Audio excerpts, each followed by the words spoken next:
देश की ताकत तीनों है महान, जवान, किसान और जनता महान। पंजाब से इंटरस्टेट ड्रग्स तस्करी नेटवर्क का पर्दाफाश। 6 फार्मा कंपनियां रडार पर, ईडी की 6 राज्यों में छापेमारी। खबर का विस्तृत विवरण। पंजाब में ईडी प्रवर्तन निदेशालय जालंधर में एक बड़े इंटरस्टेट ड्रग तस्करी और मनी लॉन्ड्रिंग नेटवर्क का पर्दाफाश किया है, जिसमें 6 दवा कंपनियों की संलिप्तता सामने आई है। ये कंपनियां ट्रामाडोल और अल्प्राजोलम जैसी साइक्रोटॉपिक ड्रग्स की अवैध सप्लाई में लिप्त थी, जिन्हें बाद में खुले बाजार में ऊंचे दामों पर बेचा जा रहा था। छापेमारी की टाइमलाइन। ईडी की यह कार्रवाई 17 से 19 जून तक लगातार 3 दिनों तक चली। कार्रवाई के दौरान पंजाब, हिमाचल प्रदेश, उत्तर प्रदेश, उत्तराखंड, राजस्थान और महाराष्ट्र में स्थित 16 ठिकानों पर छापे मारे गए। जिन फार्मा कंपनियों पर कार्रवाई हुई, मेसर्स ब्यूजेनेटिक ड्रग्स प्रॉली, मेसर्स सिमिलैक्स फार्माकेस drugs industries, messrs Aster pharma, messrs सॉल हेल्थ केयर प्रॉली, एलेक्स पॉलीवाल एंड एसोसिएट्स। इन कंपनियों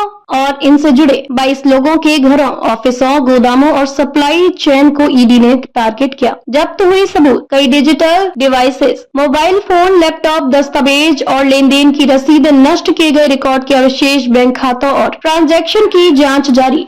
ईडी को रेड के दौरान ड्रग्स तस्करी से जुड़ी मनी लॉन्ड्रिंग के भी कई अहम सुराग मिले। कैसे चल रहा था नेटवर्क? ये नेटवर्क फार्मा कंपनियों के जरिए बड़े पैमाने पर नशीली दवाओं की अवैध डिलीवरी करता था। सप्लाई लेने वाले एजेंट इन दवाइयों को खुले बाजार में ऊंचे दामों पर बेच रहे थे। इनमें कई ऐसे लोग भी शामिल थे जिनके पास फार्मा से जुड़ा कोई वैध लाइसेंस नहीं था। क्या है अगला कदम? ईडी ने कहा कि आगे की जांच में उत्तर भारत की कई और बड़ी फार्मा कंपनियों का इस नेटवर्क से जुड़ाव उजागर हो सकता है। मनी लॉन्ड्रिंग के तहत सभी कंपनियां के वित्तीय लेन देन की बारीकी से जांच की जा रही है। निष्कर्ष, ईडी की यह बड़ी कार्रवाई न केवल ड्रग्स माफिया के खिलाफ बड़ा कदम है, बल्कि ये भी दर्शाता है कि किस तरह से प्रिजम्पशन दवाइयों को अवैध रूप से सप्लाई करने, जन स्वास्थ्य के साथ खिलवाड़ किया जा रहा है। देखते रहिए शेड से स्पीक टीवी।